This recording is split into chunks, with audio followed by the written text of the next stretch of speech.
Hello friends, બાળકો માટે આપણે વધેલી રોટલીની આ વેકેશનની સિઝનમાં ઘણી બધી રેસીપી જોઈ.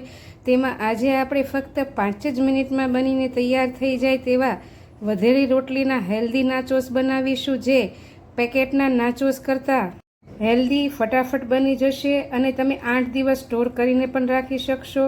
અને જો એકવાર બનાવશો તો તમે જ્યારે ટાઈમે રોટલી બનાવશો ત્યારે આની માટે સ્પેશિયલ રોટલી અલગથી જરૂર બનાવશો. તો સાંજની નાની નાની ભૂખ માટે બાળકો માટે 5 મિનિટમાં બની જાય તેવા રોટલીના હેલ્ધી નાચોસ બનાવશું, જે તમે ચાટ રેસીપીની જેમ પણ ખાઈ શકશો અને એમનેમ ક્રિસ્પી કરીને બોટલમાં ભરીને તમે કે એરટાઈટ ડબ્બામાં ભરીને 8 દિવસ સુધી બાળકોને એમનેમ પણ આપી શકશો. તો અહીં મારી પાસે 5 નંગ જેટલી વધેલી રોટલી છે. આપણે તેમાંથી આ હેલ્ધી નાચોસ અને ચાટ ડીશ બનાવીશું. રોટલીને આવી રીતે એકવાર ફોલ્ડ કરી લેશું, વચ્ચેથી કટ કરીશું, બીજી વાર ફોલ્ડ કરીશું, વચ્ચેથી કટ કરીશું અને આવી રીતે ટ્રાયેંગલ શેપમાં આપણે બધી જ રોટલીને નાચોસનો શેપ આપી દઈશું.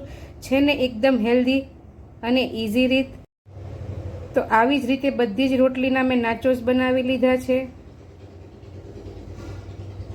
એકદમ જે રેડીમેડ નાચોસ આવે છે તેવો જ શેપ આપ્યો છે. બધા જ ને આ ટુકડાને આપણે આવી રીતે છૂટા છૂટા કરી લઈશું. પહેલાં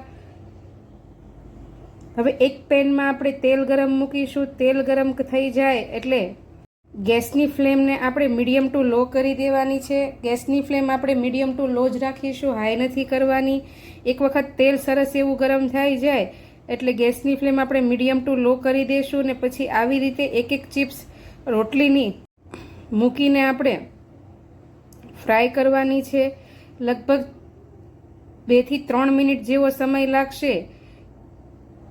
બંને બાજુ આવી રીતે ક્રિસ્પી થતી જાય તે રીતે આપણે ફેરવતા રહીશું અને ગોલ્ડન કલર આવી જાય ત્યાં સુધી તળવાની છે. એકદમ ક્રિસ્પી થઈ જશે.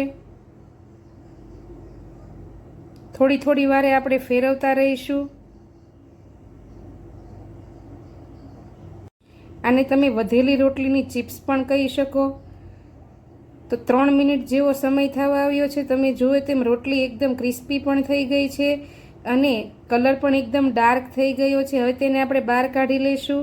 છે ને એકદમ ઇઝી રીત તળવાની, 2 થી 3 જ મિનિટમાં તળાઈ ગઈ છે. તો આવી જ રીતે બીજી બધી રોટલીની ચિપ્સ મેને પણ આપણે તળી લઈશું અને એકદમ ઠંડી પડી જાય ને ક્રિસ્પી થઈ જાય પછી આપણે તેને ગમે તે એરટાઈટ ડબ્બામાં બંધ કરીને તમે રાખશો તો 8 દિવસ સુધી સારી રહેશે. બાળકોને માટે તમે ગમે ત્યારે નાસ્તામાં, સાંજના સમયે એકદમ હેલ્ધી એવી બનાવી શકશો.